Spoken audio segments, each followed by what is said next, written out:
Yeay.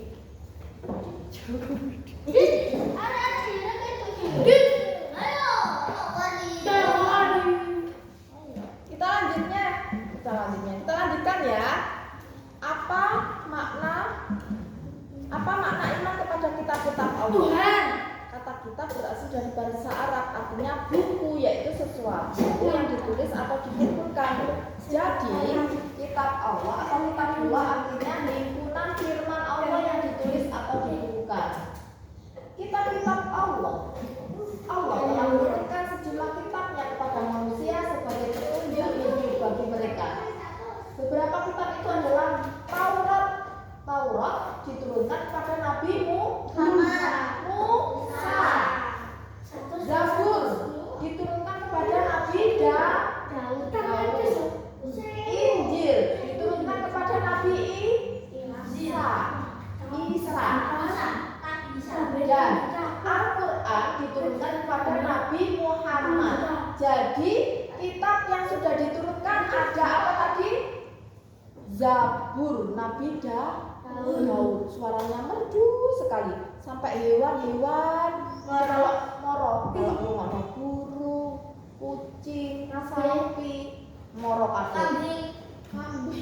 Kemudian kitab Taurat Nabi Musa.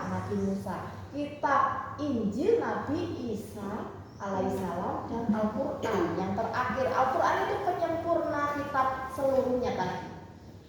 Al-Quran diturunkan kepada Nabi Muhammad. Selain keempat kitab tersebut, Allah juga menurunkan beberapa lembaran firman-Nya yang disebut suhuf. Keseluruhan kitab itu berisi petunjuk Allah, ajaran mengisahkannya, perintah menaatinya, dan larangan melakukan dosa dan kekafiran. Namun tinggal Al-Quran saja yang isinya terpelihara hingga sekarang. Sementara itu isi kitab lainnya sudah banyak diubah oleh manusia. Mengimani kitab-kitab Allah. Iman kepada kitab-kitab Allah berarti benar-benar meyakini bahwa Allah menurunkan kitab-kitab tersebut kecuali isinya yang telah diubah dan dirusak oleh manusia. Jadi keimanan sempurna terhadap seluruh kandungannya yang berlaku untuk Al-Quran. Jadi ceritanya masih sampai sekarang kitab Injil itu masih ada. Misalnya kitab Injil itu diturunkan kepada umat Islam waktu itu sebelum ada Al-Quran. Terus ternyata sampai sekarang masih dipakai oleh umat agama Kristen itu. Padahal kan seharusnya sudah beralih ke Al-Quran. Soalnya Injilnya wis tidak berlaku, kurang sempurna. Wis gitu meneh sudah tidak terjaga. Wis berubah kata-katanya, tulisannya, berubah sesuai kepentingan manusia. Kalau Al-Quran ada yang berusaha merubahnya sejak zaman Nabi dulu sampai sekarang tidak bisa. Sangat dijaga oleh Allah. Hurufnya pun gak oleh anak yang berubah, harokatnya pun saksen gak oleh berubah.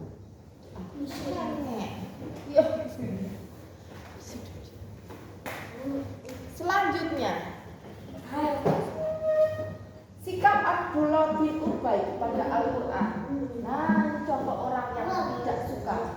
Abdullah bin Ubay bin Salul adalah orang munafik di Madinah. Suatu ketika dia sangat ceker pada Rasulullah. Hal itu karena tanpa sengaja dia terkena debu dari belakang kaki unta yang dikendarai Rasulullah. Peristiwa itu terjadi karena ketidaksengajaan. Namun karena Abdullah bin Ubay adalah seorang munafik yang terkenal sangat membenci Islam dan Rasulullah, dia jadi semakin membenci Rasulullah.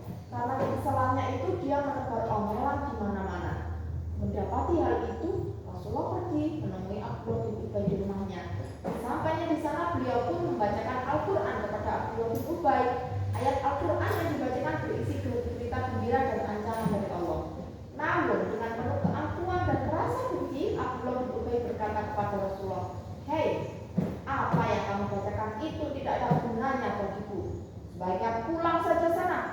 Jika ada yang datang ke rumahmu baru kamu bacakan. Aku tidak perlu bacaan itu. Aku membencinya." Dengan perasaan pedih, Rasulullah pun pulang. Beliau meninggalkan rumah Abdullah bin Ubay dengan hati yang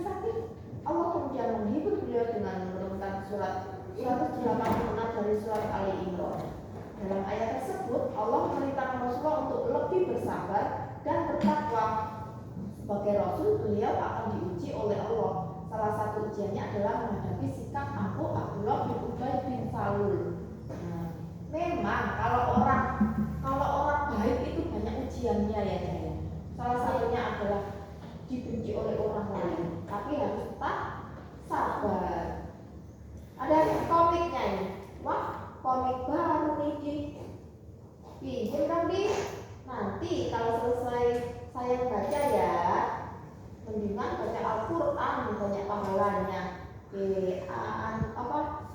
Tapi kok ini tentang sejarah Rasul ya? Wah, bagus nih. Aku juga pinjam boleh ya? Kan dari tadi yang bilang gitu. Iya, boleh. Sip. Sudah ya. Besok lagi nih tentang Rasul. Sampun.